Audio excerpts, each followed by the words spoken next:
Republicans want to accomplish something they haven't in 16 years, win the race for governor of Colorado.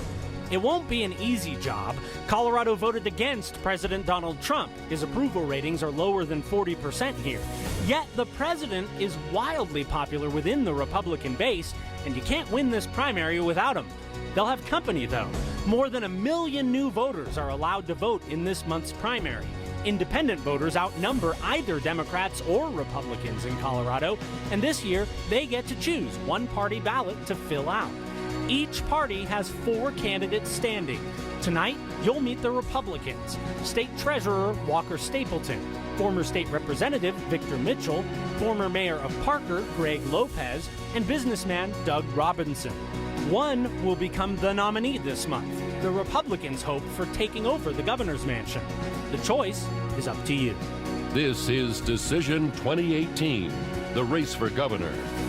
Tonight's moderators are 9 News anchor Kyle Clark and 9 News political reporter Brandon Rittiman. Good evening, I'm Kyle Clark. And I'm Brandon Rittiman. Welcome to this primary election debate in the Republican race for governor. Earlier this week, the Democratic candidates debated here, and that debate can be seen in full on 9news.com. Kyle and I alone chose the format and questions for tonight's debate. They have not been shared with the candidates in advance. We will have no opening statements. There will, however, be closing statements.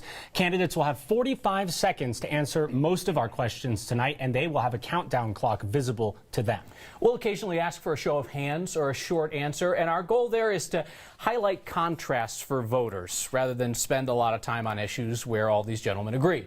We may be interjecting to restate the question if candidates choose not to answer directly. And with that, let's get to it. I've got the first question. And today, Republican Senator Cory Gardner of Colorado teamed up with Democrat Elizabeth Warren, which some would call an unholy alliance of itself, to introduce a bill that would exempt states like Colorado from federal laws against marijuana. And just really quick to start us off, by show of hands, who on the stage here thinks that that bill is a good idea to allow Colorado to be exempt from federal prohibitions on marijuana? Nobody? All right. Mr. Robinson, I want to drill down with you just a little bit. You helped to launch a group called Smart Colorado, which bills itself as an advocate for safer policy around marijuana and children specifically. I do, however, recall the folks from Smart Colorado being pretty excited at an effort that happened in the state legislature to roll back Amendment 64 in the session after the voters passed it. So my question to you is, if there was a serious effort that got started to ask the voters to reconsider and go back on marijuana, would that campaign have you as a supporter? I'd look at it at the time. I think that marijuana, there's been a lot of unintended consequences that have been bad for Colorado. We were promised when it came here that when we legalized it, that it would provide money for our schools and for our roads, that it would reduce the black market, that we would have less of our kids using it, and those things have just simply been not true. So, what would your decision hinge on whether to support a question to voters to repeal legalized recreational marijuana? I think we can do a better job. It is legal here today of putting safeguards on the industry. I applaud Governor Hickenlooper for what he did this week in vetoing some proposals that I think were bad. So we have to do a better job of educating our kids, getting the tax dollars that we were promised, and going after the black market. But I think we could lead on that. Just so we're clear, it is possible you can envision a repeal effort that you would support and put your name on. It is possible, yes. All right. Anybody else feel that way? I feel that way as well. I mean, I think that the horse has left the barn. When it comes to marijuana, I think right now the focus should be in making sure all the money, the marijuana tax revenue, hits directly into our public schools, which it was promised. It's basically been a bait and switch.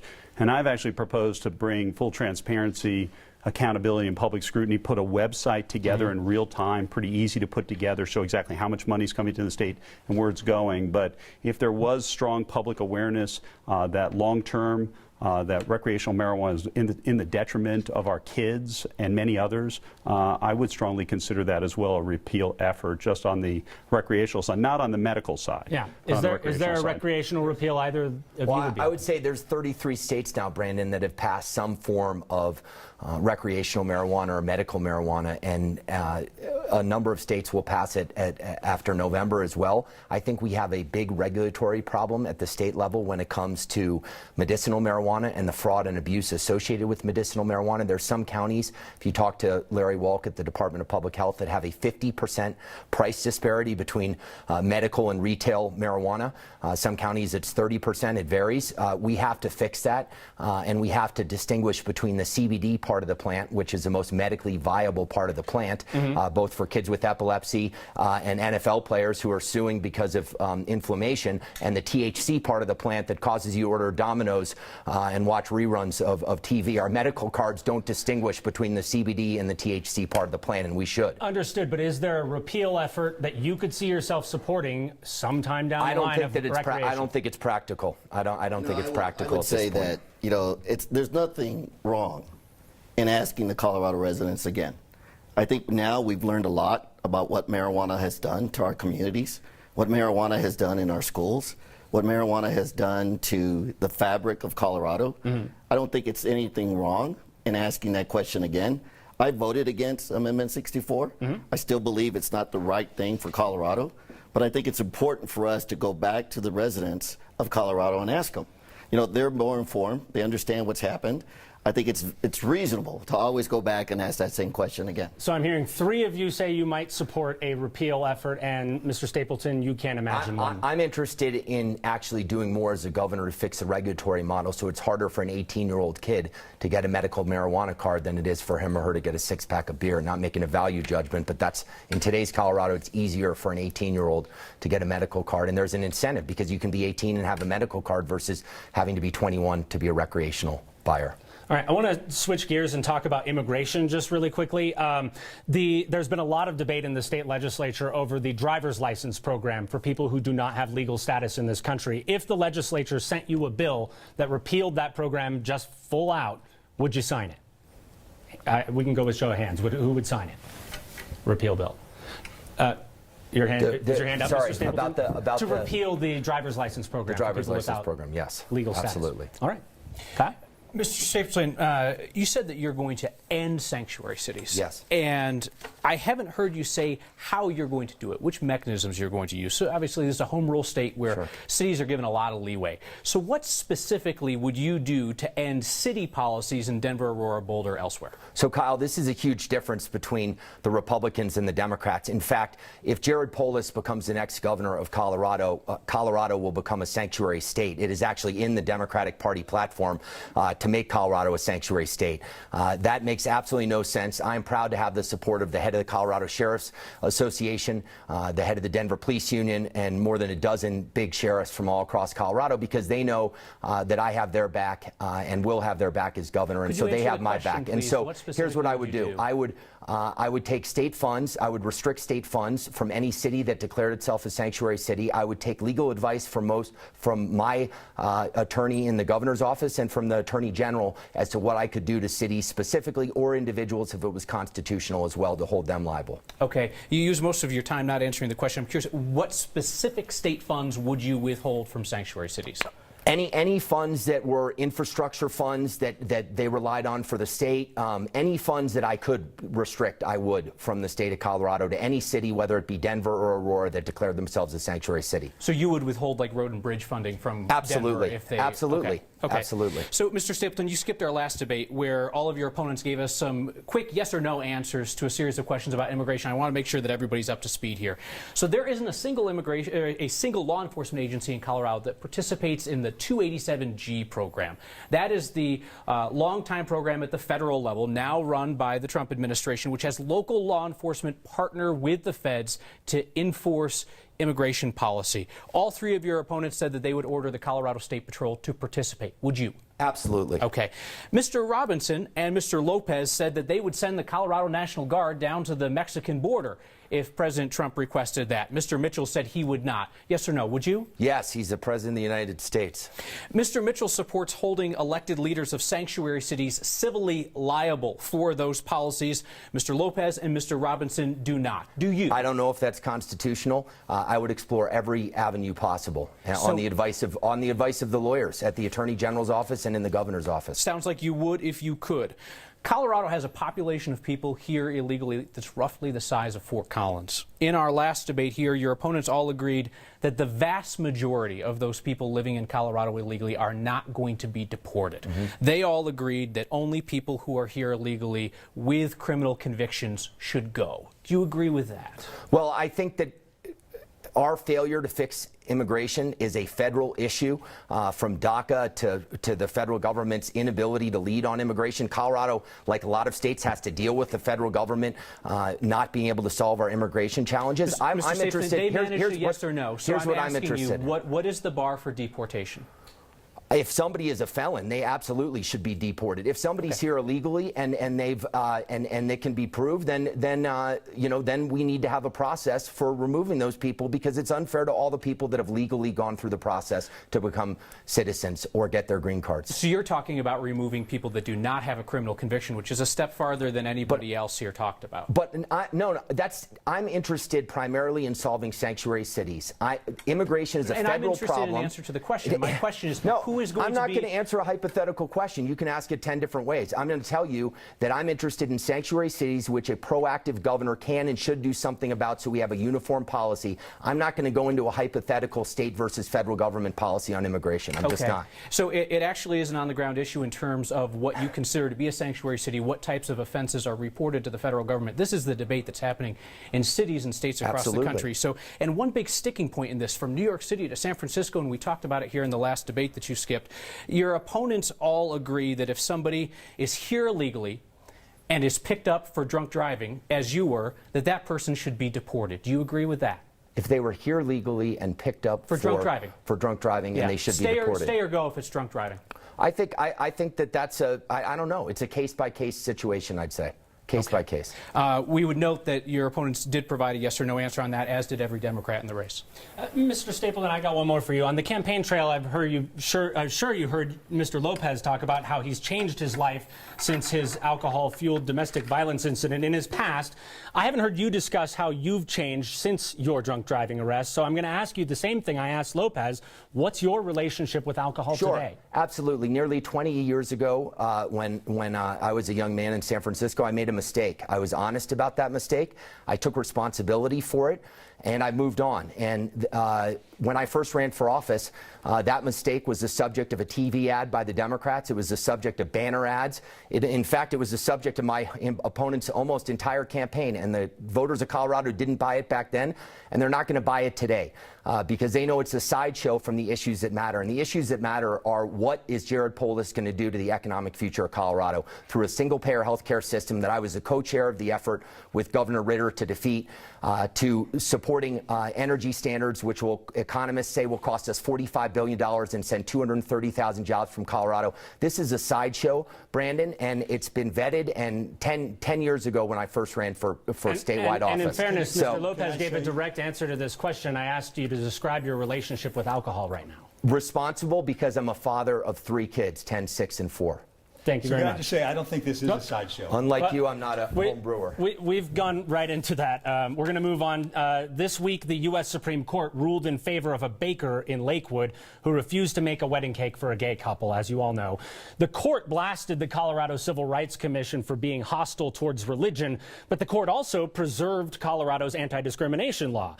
Can you raise your hand if you think that the court got that ruling just right? Okay, I see 4. You all feel that the court got that just right. Very well. Colorado's public accommodation law makes it illegal for a business to turn you away on several factors: race, nationality, color, disability, religion, marital status, sex, and sexual orientation. If the legislature sent you a bill that repealed sexual orientation from that list, would you sign it, and why or why not? And Mr. Lopez, we'll start with you. You know, if they sent me that bill, I probably would not sign it. Okay? And the reason being is, look, I am a strong believer in the Constitution of the United States, where religion is protected, where we practice our religion. I think that is one of the things that we can never give up, is the rights that we have as Americans, the rights that our founding fathers gave us to our country, because that's what makes America great. And when we start moving around and playing games with our Constitution, I think it takes us down a very dangerous path. I think we need to respect our religion. I think we need to respect our Constitution. And I would be somewhat surprised if General Assembly was able to pass a bill to come to my desk for signature. I think we need to stand tall to what we believe, specifically when it comes to our religion. All right, but you're not interested in getting rid of that from the list. Mr. Mitchell? I mean, I would not go around. I don't like the idea of discriminating against somebody based on their sexual orientation. I think the Colorado Civil Rights Commission was way out of line in bringing this lawsuit. I mean, we have become so litigious as a society. There were thousands of other cake shops that could have made that same cake, and it wouldn't have been a violation of the owner's religious beliefs. And that's the path we should have gone down. We have to start figuring out how to resolve our differences without going into court, taking it all the way up to the Supreme Court. I think it was a way overreach. You believe in the protection for sexual orientation, but you think it was an overreach in how it was applied. Of course, when you have thousands of other options that this couple could have gone to, and they chose to go to the one baker in which had a religious objection to it, a conscionable religious objection to it, then that just shows you how litigious we've really become. We've got to start dealing with our problems more effectively. You know, my background as an entrepreneur, I build companies. We never had a single labor dispute in 32 years. Okay. You can actually resolve things without having to go to court. Mr. Robinson, a bill that would repeal sexual orientation from the list of protected classes, would you sign it? I wouldn't sign it. So we want to protect all people, and we don't discriminate against people, but we also need to allow religious people to practice their religion. And that what was good about this ruling from the Supreme Court is it said basically that the Colorado, that they overstepped their bounds. They went after him. They were hostile towards his religious views. We can't allow that either. So I would not sign that bill. Mr. Stapleton, same question. I wouldn't sign it. I think what the essence of the decision is that no one deserves to be discriminated against, including people of faith. And because of my faith, I believe that all people are God's children, and I'm going to let the guy upstairs make determinations on who gets to join him, not me. Thank you all. Mr. Lopez, when you've been asked during this campaign for policy positions, you like to say that you're going to get everybody in the room and you're going to have a discussion and let the best idea win. And at first that sounds like a commitment to collaboration, but then at some point it sounds like you don't have a lot of policy ideas. Your executive experience was being the mayor of Parker when Parker was about 1/5 the size it is now. Why are you sufficiently prepared for the job of governor? Well, first of all, I think you need to understand that Parker was a strong mayor form of government. I was the mayor and the city manager at the same time. So all decisions pertaining to transportation, growth, zoning, platting, all those issues I had to deal with. You know, when you talk about policies, you know, it's one thing to come in with an idea and share how you're going to do things. But until you're in the belly of the beast, you really won't know how things operate. I've learned from experience that it's better to watch and bring in information before you make a firm decision on where you're going to move. And I think that's what the people want. They want someone that is reasonable, thoughtful, looks at all the totality of the situation, and makes decisions based on the future, not what's happening today. Mr. Lopez, thank you. Mr. Stapleton, you have cast yourself as the leading voice for reforming PARA, the state's pension system. But you didn't attend PARA's board meeting this year when they reviewed the final legislative reforms. And when the legislature was debating this late into the night, you were nowhere to be found. I mean, the governor was down there. He was personally making the case. You later told Colorado Public Radio you were asleep. Was it a lack of energy or interest or what? That was my poor attempt at a joke, Kyle. I think, you know, the amazing thing is that in today's world, you can attend meetings by attending over the phone. Our office was represented at that meeting. It was a last meeting. It was a last-minute meeting that was called over, I think, with a 2 or 3 day notice. It lasted about 15 minutes, and we already knew exactly what the content of the meeting was. I've been the largest and the loudest and the longest voice for reforming PARA. Everybody knows it. I've been the most activist treasurer in Colorado history. I sued the pension system for transparency. Everything that I've said has come true. I voted in 2 contentious votes, 8 to 7 votes, to lower the rate of return twice, which wouldn't have happened if I hadn't been the treasurer. I predicted that unless we fix this system, we would have faced a credit downgrade, which we ultimately would have. And I'm glad that the legislature incorporated some of my ideas. And if you talk to the leadership in the legislature, they'll say that they all talked to me the night that the bill was done. Did you not tell Colorado Public Radio that you were not lobbying Republicans to vote against that? I said it passed at 5 of 12, and most people were asleep at that time. But so when you were talking to people, you were saying vote yes, vote no? I was saying at the end of the day, I would sign the bill, and I would be in favor of it, because the cost of doing nothing, both in terms of getting a downgrade from S&P, which we would have gotten. Our office had a meeting, a conference call scheduled with them, and the cost, which was articulated by the head of PARA's board, Tim O'Brien, would be at least $1.5 billion between this legislative session that just concluded and the next one. And so in this case, the cost of doing nothing outweighed the cost of actually acting and solving this system and shoring it up with another unfortunate incremental fix. Treasurer Stapleton, I heard from legislators that were down there that you were calling them and texting them that night of the debate, telling them to vote against it. And okay, that's a question. Let him answer the question. No, I'm not going to respond to that. I'll ask you. Were you calling and texting legislators telling them to vote? No, I was not. Okay. And I would invite any legislator to come forward with that, because that was not the case. Mr. Mitchell, I've got the next question. It's for you. You've been attacking Mr. Stapleton as a never-Trumper. Isn't that hypocritical, seeing as how you didn't vote for President Trump? And how does your position on President Trump differ than Mr. Stapleton's right now? You know, that's not true. First of all, I've been running contrast ads that are completely factual, not What's the contrast is my question. Contrast ads is his background versus my background. On Trump? Sure. You're You're calling him a never-Trumper. You say you didn't vote for Donald Trump. He's George Bush's cousin. What's that Mitt got Romney's to do with your vote on Donald Trump? They ran the Never Trump movement. They formed it. I'm not sure if a single family member in his entire family voted for Trump. I'm related to plenty of people with different politics than me. And I'm not even sure if even Walker voted for Trump. But so you understand that he has been running attack ads against me. We didn't instigate this at all. So this is just simply a counter. I'm not talking about who started it. I'm talking about you didn't vote for Donald Trump, and you're attacking him as the guy who's not friendly enough to Donald Trump. The fact I didn't vote for Donald Trump doesn't mean that I don't support the president, which I do, and I support many of his policies. And I've never criticized the president. I've been many people call me the nice Donald Trump. Some of the media has actually said that as well. So, I think it's kind of humorous on the thing. But, this is really, I don't really like the tenor of where this discussions are going. I mean, we're facing serious challenges in our state. We're not able to talk about para. I have a very different para plan than Walker has. I hope we'll have an opportunity to get into things like health care and I'm going to give you one more try, though. We're going to have a lot of topics to get to, but I'm going to give you one more try. What is the contrast you're trying to draw for voters about your position on Donald Trump? The contrast is that he's being a hypocrite by attacking me for not voting for Donald Trump when his entire family didn't vote for him, when he's raising millions of dollars from people that are never Trump people. He's going to W's Ranch. You've got Mitt Romney out here a couple weeks ago running a huge fundraiser for you. All these people were all part of the Never Trump movement, and they're attacking me, where all their money and all this special interest money is coming into their campaign. Just quickly. Really quickly, Mr. Robinson. Victor called me that summer before the nomination and asked for a personal introduction to Mitt Romney so that he could get support for the Never Trump movement that he was leading. So I don't know where he's getting this information. Completely not true. And Mr. Sable, I'll give you one quick. I'll say, look, Vic created the first negative ad. It was a tennis ad, animated. It was actually pretty funny, Vic. But our ads have been substantive on the fact that Vic did not vote for President Trump. He actually donated to President Trump's opponent. He was an Evan McMullen guy. And when he was a state rep, he voted to raise taxes and fees nearly 20 times. All right, we're veering off topic. As a legislator. So that is not a cannon here, so we're going to career as a Republican. So he maybe he should have debated a couple days earlier. So that's what the basis of our attacks are. I will say there's absolutely nothing richer than running an attack ad and then saying we're not talking about the issues. So this is a great demonstration of the next thing that we want to talk about. Mr. Robinson, question for you.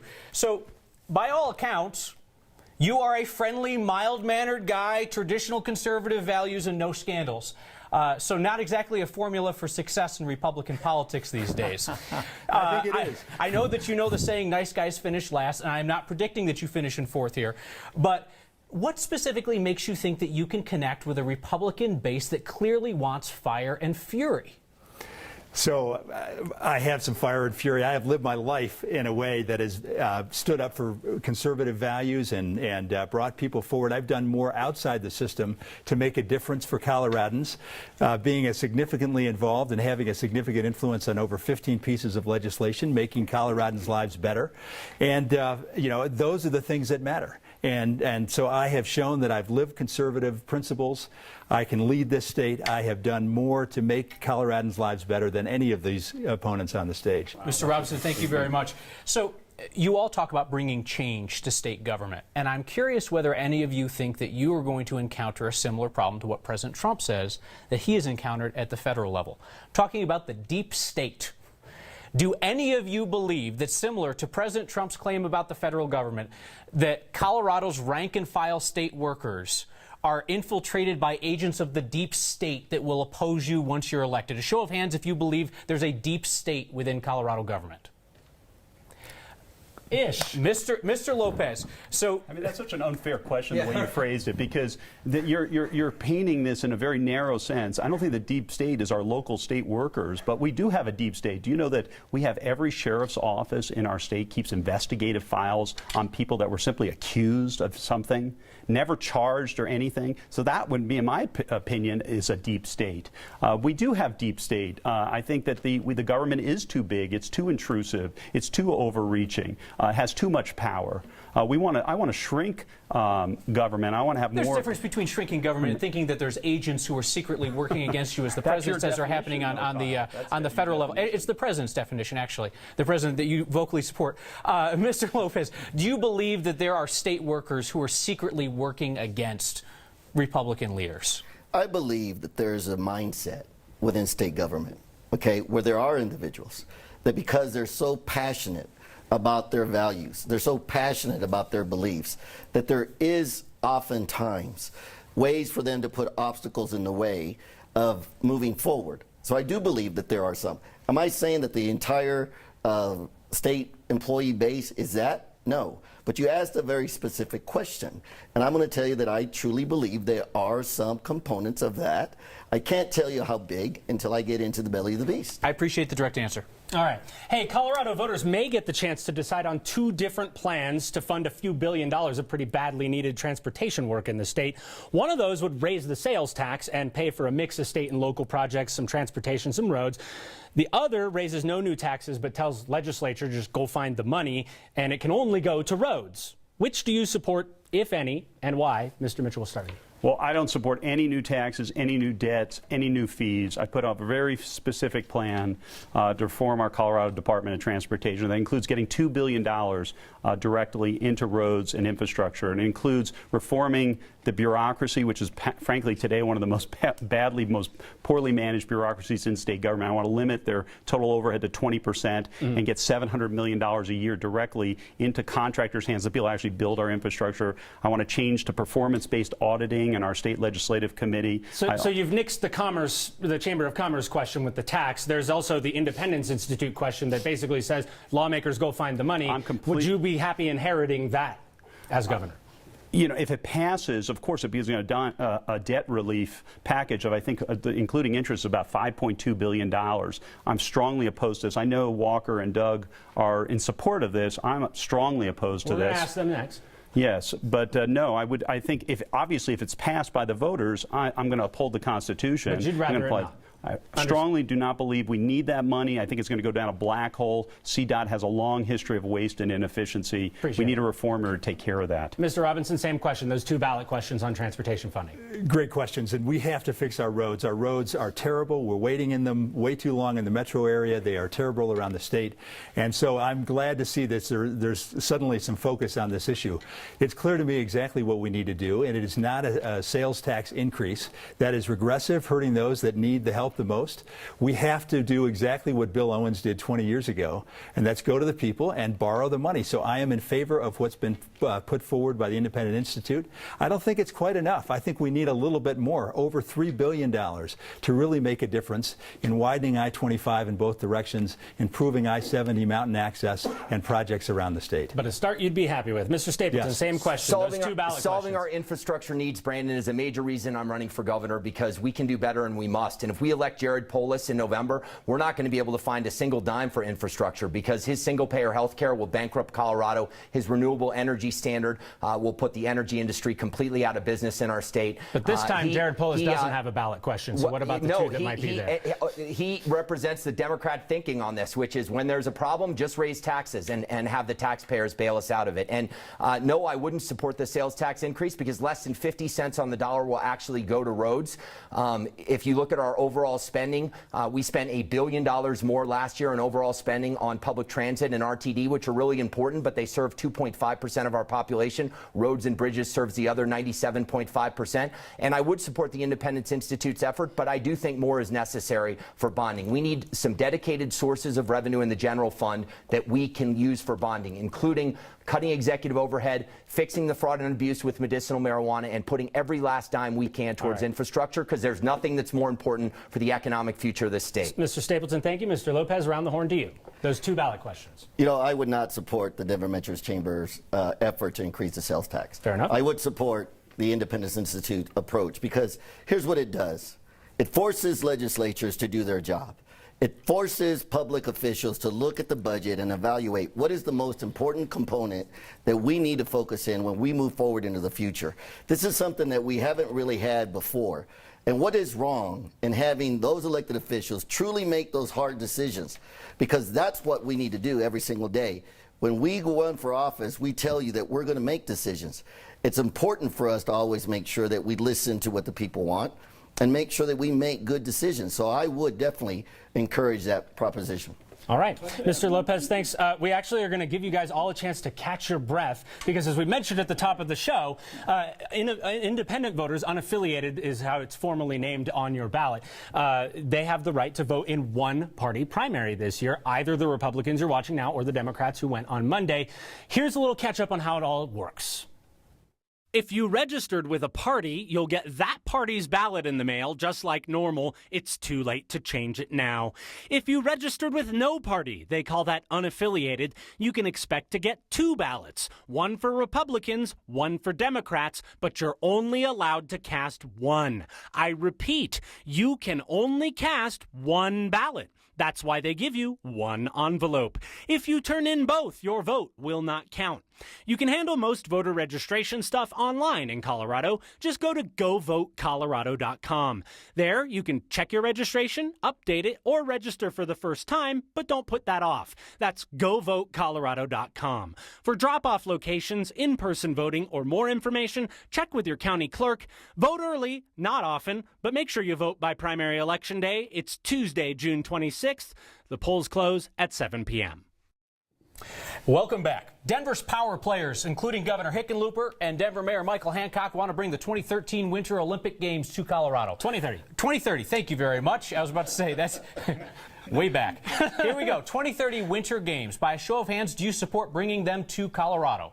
It's not a yes or no question. Yeah. It actually is a yes or no question, and it will be posed as a yes or no question to Colorado voters, which is why I asked it to you like that. But since you're opposed to the idea, let's explore why.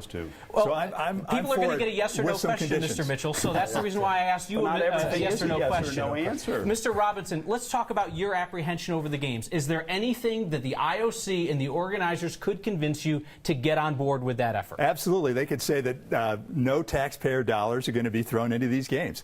If they said that, absolutely bring them on. This could be a good thing for Colorado. We would welcome the games. So that is the condition that I would put. So just to note, in the past, the IOC has never been willing to guarantee that taxpayers won't be on the hook in the long run. That's being proposed by the exploratory committee this time, but there's no guarantee. Mr. Stapleton, anything that could get you on board? Kyle, I would need a guarantee of no public financing. As a business guy, I need to make sure that it actually made money and penciled for us, because there's no point in having the games, even though they'd be awesome, by saddling us with more debt. The exploratory committee says let's go out and take private donations to buy insurance, so then if there are cost overruns, the insurance pays for it. If that works, and if taxpayers aren't on the hook, and it can be proved to me that that works, and the games aren't going to lose money for taxpayers for a bailout, then I would consider supporting it. Mr. Lopez, any scenario that you could support bringing the Olympics here in 2030? Not at all. You know, I see this nothing more than a vote of the urban corridor, putting pressures on the mountain towns. You know, I'm about 64 counties. You know, destroying or disturbing the quality of life for a number of years because we want to bring some type of feather in our cap. I think Colorado already has a lot to offer. I don't think we need the Olympics to showcase how beautiful Colorado is for our future. Thank you, Mr. Lopez. Mr. Mitchell, any conceivable way you could support the 2030 games? Absolutely. I mean, I think we should absolutely at least look at it. I think it's pretty exciting. It could be pretty cool, and it could really increase our exposure as a state. It has to be done cost feasibly. We have to make sure it doesn't turn into a boondoggle. We saw Utah did it very, very well. I mean, Doug's Uncle Mitt did an extremely terrific job with that. Today, it's still paying dividends all these years later. And then, of course, you know, we've had countries like Yugoslavia that basically bankrupted their whole country. We have a tortured history on this, of course. In 1976, we won the games, and then we turned the games back. So, but I'm pretty excited about that. If there was a possible way it could be done in a public and private sector manner, it could be done feasibly. It doesn't become a boondoggle on the taxpayers. It was open to all of our citizens. I think it would be pretty cool. And then a quick follow-up. We need to move on to something else, but a quick follow-up. Again, this is a yes or no. Right now, the exploratory committee is saying that Colorado should vote on this, but a non-binding resolution. Not really sure what that means. I asked the Democrats on Monday. All four were in favor of making it a binding resolution so Coloradans could say yes or no to the Olympics. Show of hands, would you support a real up or down vote on the Olympics for Coloradans? Absolutely. Maybe no. If my Muddy. answers Yes, were exactly. I mean, you're if there were asking- answers to my questions, absolutely up or down vote. Yes. Okay. All right. Very good. We will we'll move on to a question about gun policy. Yeah, so there's been a little bit of confusion over where all of you stand on the red flag bill that was defeated this year in the state legislature. This is the bill designed to take guns out of the hands of people deemed by a judge to be a danger to either themselves or others. First off, by a show of hands, did any of you support that bill as it was written? I see you almost raising your hand. supported, Okay. yes. So I You supported the bill. that was in the legislature. Well, it needed some very basic changes to make sure that due process protections were in place. And those protections weren't put in place, and so I was okay with it failing. But yes, I did support the bill. And I did too as well. Similar. I mean, I was very specific on the changes that needed to be made. I think it should be clear and convincing evidence in order to get the order. I don't think it should have been done on an ex-parte basis. I think the accused should have been notified. Also, if it's a false allegation, I think there should have been shifting attorney's fees so the accused ultimately gets their monies back for being falsely accused. And finally, it should have been, the file should be expunged or otherwise sealed if in fact it was a false allegation. Those were all reasonable compromises made, but I do support, even though I have an A+ rating from the NRA, I've never taken a dime from the organization, and I actually have a voting record supporting the Second Amendment. I think extreme risk protection orders are needed. We are in a mental health crisis. I want to make like sure we we've get a never chance to seen. hear from everyone on this because you both outlined sort of what would earn your support on a bill like that. Very quickly. Very quickly, we have to lead on this. We have seen Republicans have to lead. We know the Democrats' plan. So take away guns. This is a sensible thing that we can do to keep our schools safer. Appreciate it. Mr. Stapleton, is there any version of a red flag bill you could support, and what would get you over the line if that was the case? Well, Vic, just a point of clarification, you have a 0 rating from the NRA because you didn't answer any of their questionnaires. So, yes, that's absolutely the case. I did not support this bill. I agree with the intent and the spirit of the bill, but the fact of the matter is it was rushed. I've never seen a bill in the last 10 days of the legislative session that took into account everything it could or should have. In this particular case, due process was applied arbitrary and unevenly. The waiting period of 182 days, which was then amended to a court hearing, didn't seem to make sense. The penalties for false accusations didn't seem to make sense. If you talk to county commissioners, they will tell you there's a county attorney already in place to adjudicate issues at the court level to take guns. And finally, Senate Bill 270, which Tim Neville and Sherry John sponsored, a bipartisan bill, helps coordination between mentally ill people and law enforcement, and that to me made a lot more sense. With those changes you outlined, you could support a version of a red flag bill then? I think 270 made a lot more sense. I'd have to see what comes up in future legislative sessions. No solid answer there. Mr. Lopez, same question to you. Is there a version of a red flag bill out there you could get behind? You know, first of all, I voted against it. I went across and I went publicly and said this is wrong. Because the question you asked, would you have supported it the way it was written? And the way it was written, it was not a good bill by any stretch of the imagination. Yeah, and I'm following up now to ask, is there a version you could? You know what? I would have to sit down with the legislatures and look at this. Because there's a lot of concerns that we do have. But remember, I'm telling you that I support the Constitution of the United States and due process. If there was a way that we could guarantee that someone would not arbitrarily accuse someone before they even commit a crime, and have them lose their rights, you know, that is something that we need to be very careful of. Right now, I want to tell you that I don't see a path, but that doesn't mean there isn't a path. All right. Thank you, Mr. Lopez. Mr. Stapleton, you have a campaign ad which makes the false claim that you were the only state treasurer with the courage to endorse President Trump's tax plan. And your defense for the false claim is that you just took it off a press release from President Trump and apparently did not Google to see if it was true. And everybody makes mistakes. What have you learned from this one? Well, listen, Kyle, I supported the president's tax plan in December.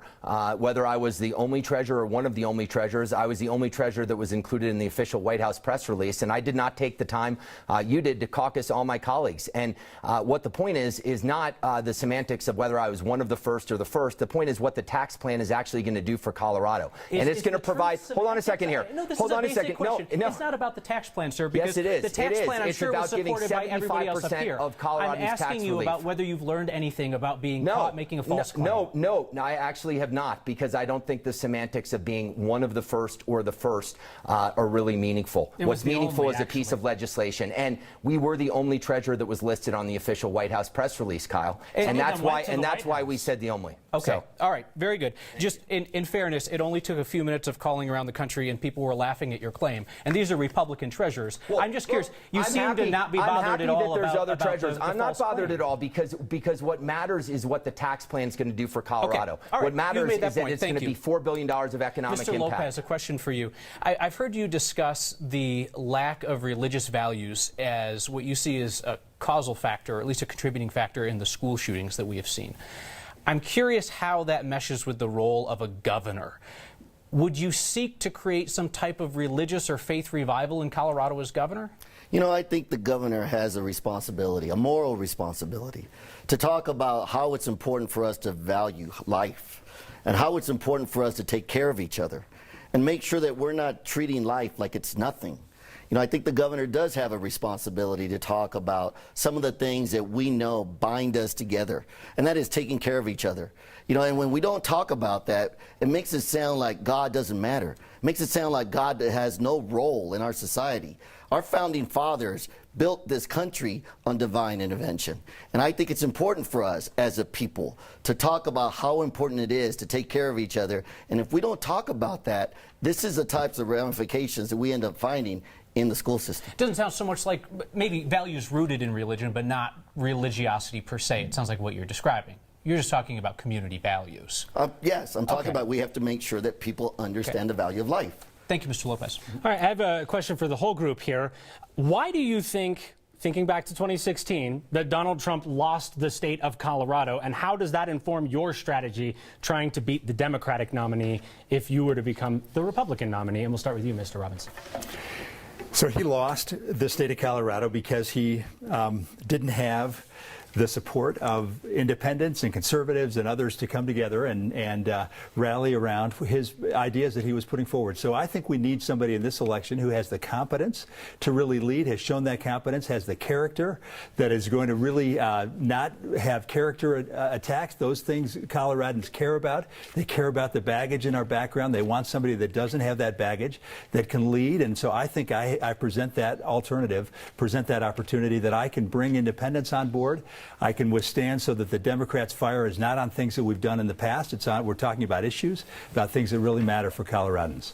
Mr. Stapleton, same question to you. Why did Donald Trump lose Colorado? What are you going to do different? I think an election for governor, that's a great question, Brandon, is really a 10th Amendment issue. It's states' rights. You elect a powerful, proactive chief executive as governor, and he or she makes life better for the people at the state level. Because no matter what happens in Washington, D.C., the federal government's not going to solve our infrastructure challenges. They're not going to figure out how to make Medicaid sustainable from a budget standpoint. And so, listen, I'm getting to my point here. Okay. And so I will work with Washington. I think it's important for Colorado to be supportive of the president. It's important for our country to be supportive. And that's why what I did with the tax plan, which will have $4 billion plus of positive economic impact. But on other issues like tariffs, I'm concerned about the impact to our agriculture industry. And so I think it's important, equally important for a governor to stand up on those issues. All right, you're out of time, but are you trying to tell me that you don't think there's anything to be learned in the governor's race from what happened with the Trump campaign? I'm telling you that it's the responsibility of a governor to work with Washington Washington to make life better for people in the state of Colorado when it makes sense,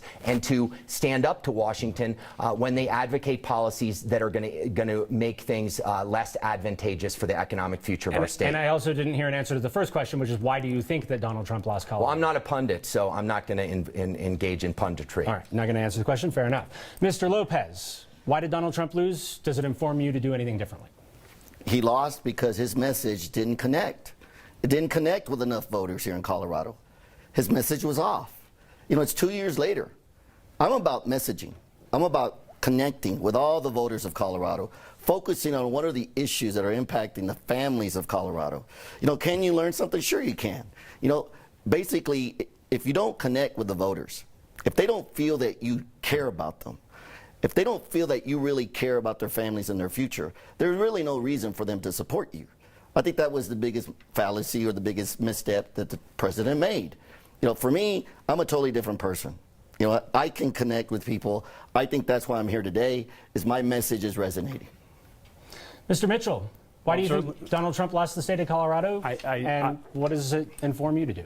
Well, I mean, we have different demographics in other states he's won, but I'm certainly not a political prognosticator. But I can tell you why I'm the best candidate to win and why my campaign is very different than Donald Trump's campaign, even though we have similar backgrounds. First and foremost, I have roughly 50,000 Facebook supporters. Roughly a third of them are registered unaffiliated. We have very conservative supporters. We have very moderate supporters. We actually have a good amount of Democrats, if you can believe that, have changed their party affiliation to join our movement. We've done 600 grassroots events, almost 300 of them in rural communities, economically challenged communities. We have by far and away the broadest base of support. We've also been the only candidate that's refused any and all special interest money, so people know that I'll always put Coloradans first. We put forward the biggest and boldest and different ideas on a host of issues to take on our bureaucracies as well. Thank you, Mr. Mitchell.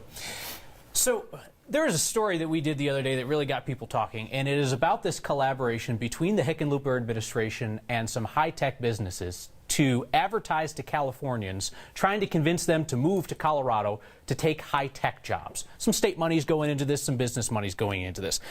Mr. Stapleton, I'm going to hear from everybody on this concept. What do you think about the idea of advertising to Californians to move here? Sure. Other states have advertised to leave Colorado, especially our ski industry with respect to Utah. So that's been done by other states to us, and I'd be happy to do it. It's important that we elect a Republican governor, though, in November and not Jared Polis, because there is no way to pay for what he's proposing, Kyle, from a single-payer health care system to renewable energy standards to the repeal. Listen, Kyle, just last week he authored a bill to try and repeal President Trump's tax plan. That's going to, because he ultimately wants to raise our taxes, because there's no way to pay for what Jared Polis is proposing other than to have a massive state income tax increase. I would argue that most of the people are interested in moving to Colorado from places like California because they are overregulated and overtaxed. And so it is very important and not a pivot that we don't elect Jared Polis. The name or of the else campaign we will become California is without actually, the water. The name of the campaign is Pivot to Colorado. So maybe you were channeling that. So, Mr. Mitchell, the idea of convincing Californians to move here. I think that's a good idea. We have to make sure it's smart growth, though. I mean, that's why I think we need to really focus on bridging the urban and rural economic divide in our state, which is very, very much real. I know you know that, Kyle. Many people don't know that who live here in the corridor. I was recently in Crowley County, and a woman said to me, you know, she was crying to me, and she said her daughter's graduating from CSU, and it's the only home she's ever known, and she now doesn't want to come back to the only community she's ever known because there's really nothing there for her. I think 100% of our economic incentives should be earmarked towards economically challenged communities. Companies can go from 20 to 30 employees. Companies can go from 100 to 150 employees. Companies that have good balance sheets, good history of treating their employees well, can operate effectively in rural communities like agribusinesses and distribution companies, possibly some certain high-tech manufacturers. But that's where our money, our advertising, and our economic incentives should be earmarked. Thank you, Mr. Mitchell. Mr. Robinson, you know what this is getting at for people. There is an anxiety amongst a lot of Coloradans that they are missing out on the boom. They're missing out on the benefits that our economy is providing for a lot of people, and now there's outsiders coming in. What do you say to them? What do you think of the state campaign? So I don't think the state should be using state monies to pay for this. I absolutely understand where these businesses are coming from. I recently met with 25 CEOs. The number one technology CEOs, the number one issue they said was being able to find qualified workers in Colorado. We are simply bringing people here. We are not doing a better or a good enough job to teach our kids the skills that they need. That's why I started myself a nonprofit called Kids Tech that has taught over 15,000 kids technology jobs exactly to address this issue. So I don't blame these CEOs at all. I would do the same thing in their shoes. They have every right to try to fill these jobs. But you know what? It speaks to us not doing a good enough job of reaching out and building our kids' knowledge so that they could fill those jobs here. That is a key part of my plan. We have to educate our kids and make them ready for the jobs. Robinson, thank you. So, Mr. Lopez, I think there's some pretty broad agreement here that you want to be able to lift up people in Colorado. What is your specific plan to do that, and what do you think of the state's plan to bring in some folks from California who have these skills? You know, I think it sends the wrong message. I think the message it is sending is we don't have faith in our own children. We don't have faith in the people here in Colorado to be able to fulfill these jobs. You know, for a CEO to say, I have to go outside the state to find good talent, I'd rather challenge that CEO and say, how long do you think it would take for you to develop that talent here in Colorado? Because when you're saying that we don't have any good people here that can join in the economic recovery or be a part of that we need. There's 64 counties, and in technology, you should be able to work and live wherever you want and still be able to contribute. So I would much rather see the state put their investment in helping our young men and women be a part of that economy, not asking people to come to move to Colorado, because I think it's wrong. Thank you, Mr. Lopez. All right, we're getting very tight for time, so I'm going to be a little bit on you at the end of this one. But I did hear some differences last debate about public-private partnerships, toll roads, that sort of thing.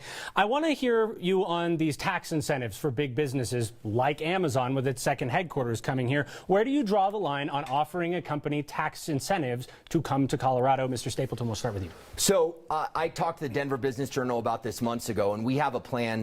Colorado has a plan that's been an effective plan that offers tax incentives to companies no matter what their size based on headcount and based on the money that they actually demonstrably bring to our state. And so I'm in favor of that, whether it's Amazon or a small or medium-sized business. It's not a giveaway. I'm certainly not for giving Amazon money to incentivize them to move here, but earned tax credits based on employees that get hired and based on the size of the company and the money that they're actually bringing into Colorado makes sense. All right. Thank you very much. Mr. Lopez, same with you. You know, I wouldn't give any incentives. You know, I think we'd have to look at it a case-by-case basis. But you know what? If you have a company in here that's wanting to move and grow and become a part of the community, become a part of the state, you know, I truly believe that Amazon's and those big corporations, all they're doing is shopping a deal. And if you don't give them the right deal, they'll move on. I don't think they truly care about the community, and they truly don't care about the state. I'd much rather see smaller companies that are expanding that can convince me that they're here for the long haul. They are here to make sure that they are become a fabric of the state. If they can convince me of that they can convince me that they're going to hire and stay here long term, I think we can have some good discussions about what type of incentives we can give them. Mr. Mitchell, where do you draw the line on tax incentives? Well, first of all, no, earned tax incentives, TIFs, any other type of economic incentives are all one and the same. That's corporate welfare. And not one penny, not one red cent of taxpayer money, your money, my money, any Coloradan's money should be going to Amazon.com. And this is a company that's worth almost $1 trillion. Can you believe this? This is a company that their stock gyrations each day more than $1 billion, something like $5 to $10 billion a day. Their stock moves each day. The $1 billion or whatever we're offering them is not going to be meaningful to them. So 100% of our economic incentives should go exactly what I said earlier to companies where it actually can make a big difference in their businesses. It could be strategic types of businesses, but it should be earmarked 100% towards economic challenge communities. I'd much than Walker on this issue. Thank you. Finally, Mr. Robinson, same question. So we want good companies to come and locate in Colorado, and this is a tool that we can use. And so in the right way, on a balanced way, absolutely, we should incent companies to come here.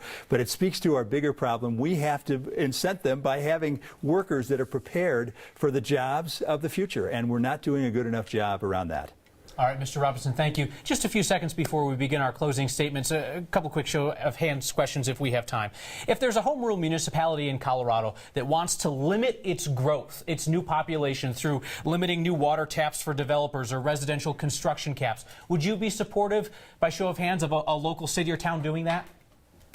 No across the board. Let's talk about gun policy one more time. By a show of hands, if the legislature, suppose both halves controlled by Democrats, brings you a bill banning so-called assault weapons, like the very popular AR-15, would you veto that by a show of hands? I would veto that. Okay, all four would veto. Thank you very much. It is time now for our 1-minute closing statements. The order was selected randomly by the computer, believe it or not. Mr. Lopez, you are up first.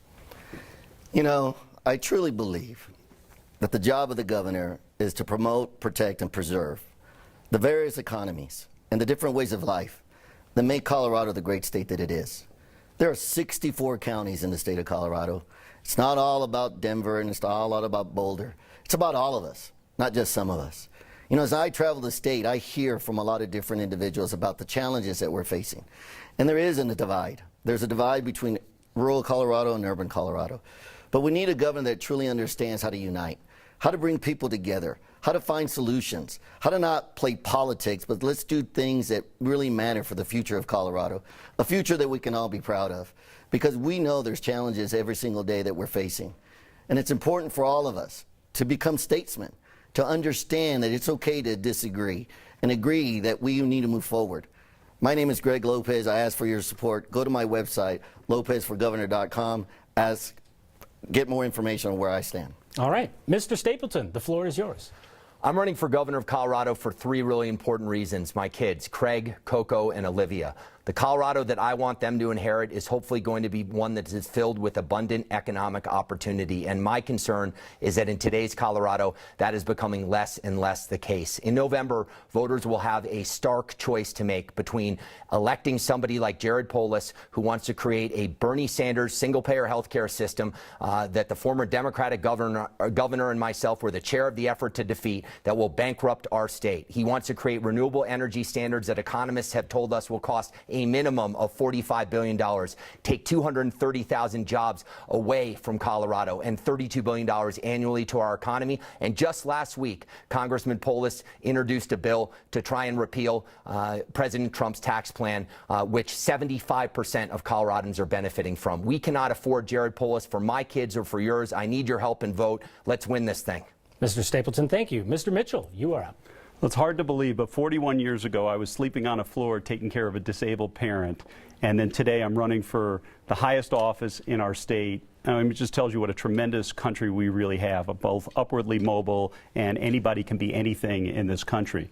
But I started this journey, 16 months ago. I started my first business when I was 21 years old. I built 6 successful companies.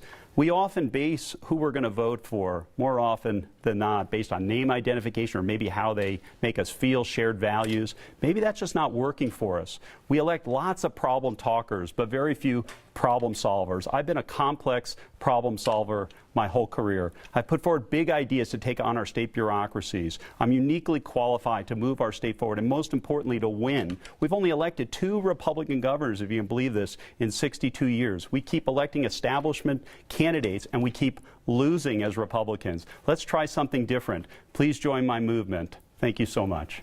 Mr. Robinson, you get to close us out. The stakes are too high. We have an election here where we want, most of all, a Republican who can win. And we can see what the Democrats are going to do. They're going to focus their fire on personal flaws. I'm the only candidate on the stage who doesn't have baggage that is going to be the focus of Democrats' attacks again and again, whether it's Mr. Stapleton's hit and run or election fraud. These are the things that the Democrats are going to focus on. We need a candidate that doesn't have those challenges, that can lead us to build the best state, to live, to work, to raise a family, to fix our roads, to improve our schools. I am not just a talker. I have done it. I have done more from outside the system to solve problems and make a difference for Colorado families.